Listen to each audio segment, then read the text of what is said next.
is called dome slide umbrella, which are the three phases of it. So at first we want to defend as an umbrella, then we want to slide in dome,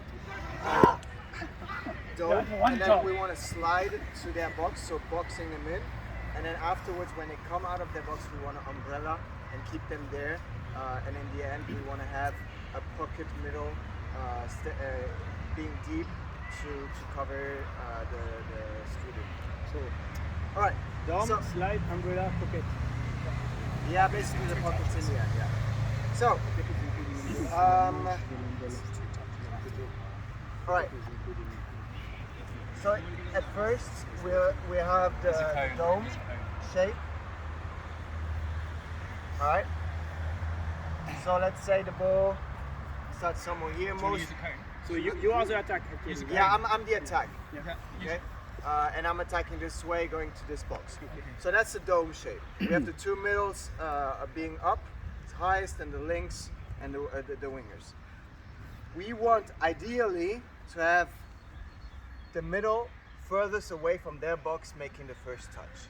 That's ideal. If this middle needs to make the touch, that's okay too. But that's the ideal play. Okay?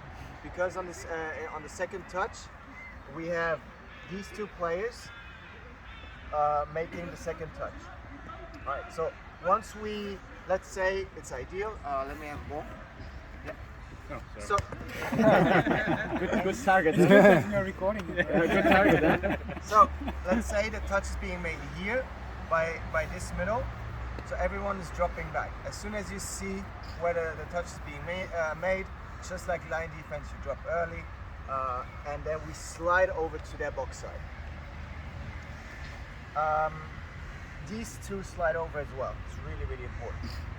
So this one's going up, and then what's usually going to happen, they either have a sweeper, or they pass it to the link, or pass it to the wing. Doesn't matter, it's somewhere here. Okay? So these two players are going to come up and pressure in that direction. So from inside out, and either one makes the touch. It doesn't really matter who. Okay?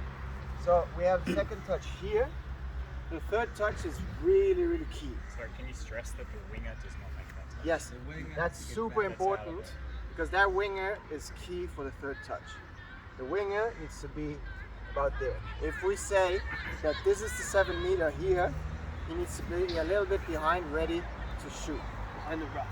Yeah, behind the ref, exactly. You always want to come, if you want to shoot, always stand behind the ref, because if the ref sees you coming from behind him and he marks the 7, he knows you're on. Simple. So that second touch, the winger needs to be ready, because there's gonna be some play coming out here, picking up the ball, going to the box, and that play, as soon as the ball's in hands by the half, you shoot up. And that's super important that you make that touch here while the rest is moving back.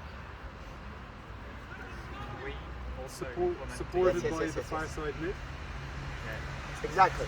So we have the shooter here from the wing. Let's say the team is really good and really good ball players. They see the shooter, or they know it's coming because they've played us, they've seen our games in Portugal, whatever, and they play the offload option. Who's gonna cover the offload? So first, Far side mid. middle with the first touch. Far side middle? This one? No, far side. other one. Your other far side. The one that didn't make the previous touch. No, the other one. This one. He just made the previous touch, no? Yeah, exactly. That's why he you have might. to work really He might hard. have. So that's why he's probably going to be a little bit behind. But he needs to stand there, and if he sees the offload coming, then he moves up. But otherwise, he's basically shadowing. He's not up as high up as the winger. We don't want that. Okay?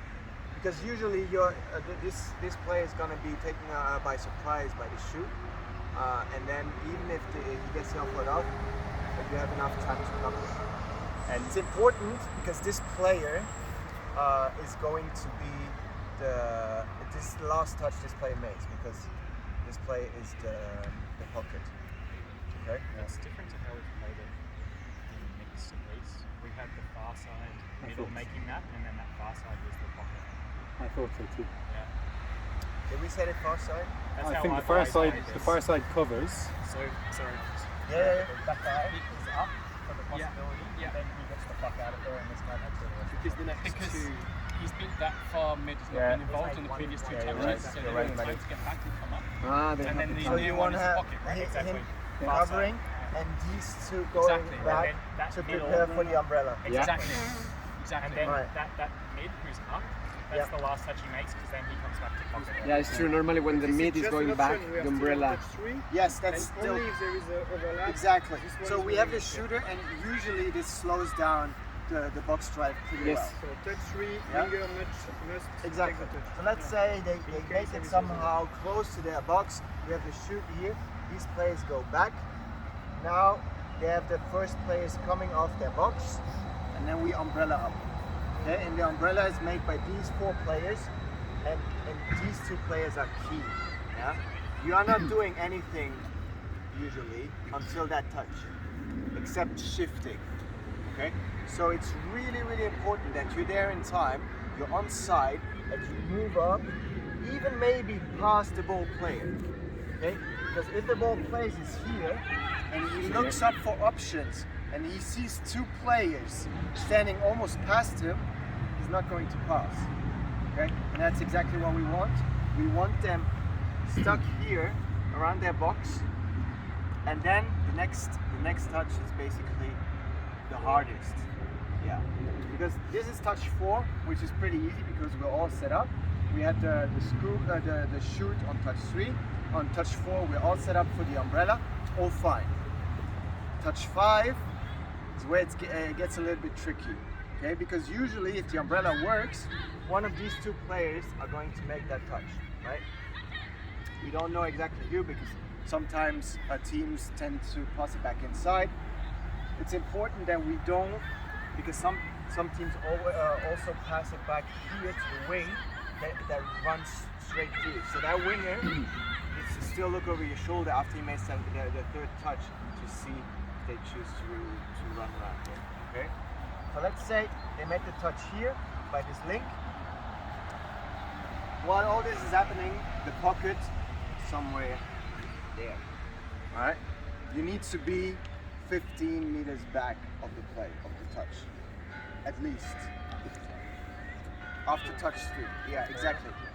You want to really be super deep, see exactly where the ball is going, and then as soon as touch 5 is made, you shoot up and you don't give them time. Okay? If you're too late there, it fucks up everything. So, with the thing that's difficult here is, on the one hand, these 2 players that are past the ball, they need to make it back over there as quickly as possible. And that's quite a long way. Because here you're quite condensed toward their box. You need to basically pull the corner and go back, but not go completely to your corner. And that's quite a long way. The most difficult thing here, that these 2 players need to make the 5th touch. So whoever's making that touch here, the other one needs to drop early, and the other one needs to go back as fast as possible. So if you're able to make a very strong, good touch where you're able to push off, that's perfect. Because then